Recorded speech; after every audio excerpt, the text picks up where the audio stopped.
Volume 3, Transcription number 3, Start.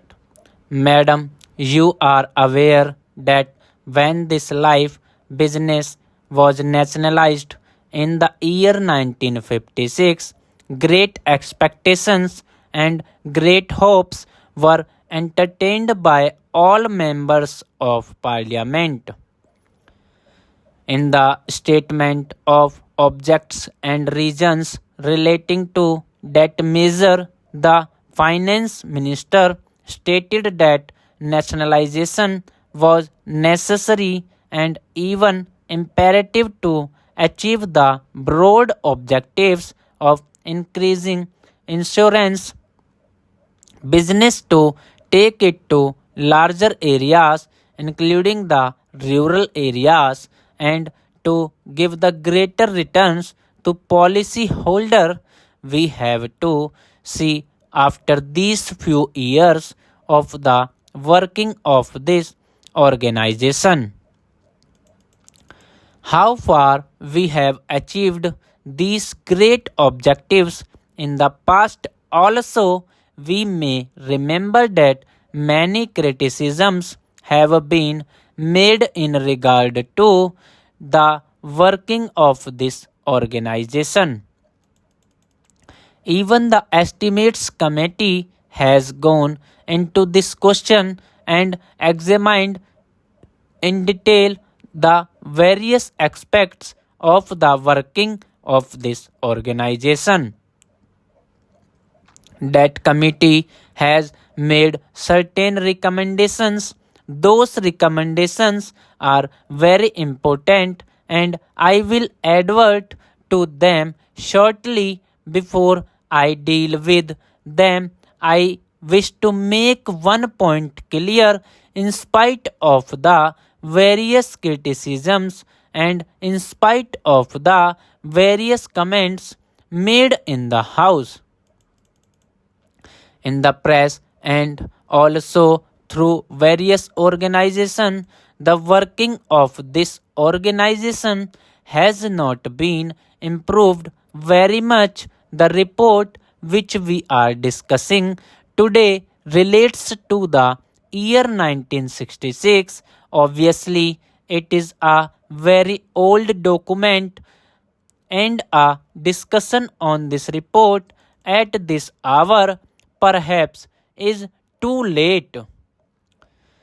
Nevertheless, a discussion is important if we keep in view some of the fundamental problems that are facing this organization. This report was submitted in November 1961, that is to say, some 9 months after the period of the working of this organization. I do not know why there should be such inordinate delay in submitting reports. The report, madam, deals with various aspects. It does not bring out many things which ought to be properly brought out in a report of this kind, and while reading this report, I was not able to make out the working of this organization and to get a proper understanding of it. For that purpose, I have to depend upon other reports and other opinions expressed by various organizations in this country, and thereby I have to gather information. That is why I have to suggest that the report should be comprehensive. I would refer to some of the important problems confronting this organization. The most important among them, in my opinion, is the organizational setup. You remember when this matter came up for discussion in both houses of parliament at the time of the nationalization of this life business, suggestions were made by certain members. I was participating in the House in the debate then, and I suggested that one corporation would not be better, and it is desirable to have more than one organization to have more than one corporation. I suggested this, and a good many members of my party made this suggestion because they thought that there should be some sort of comparative standards of measure the efficiency and performance of this organization. Without such comparative standards to measure the efficiency and the work of this organization, it would be difficult to judge either the efficiency of the organization or the improvement of progress made by the organization. Therefore, we suggested that there should be more than one corporation, perhaps there should be three or four.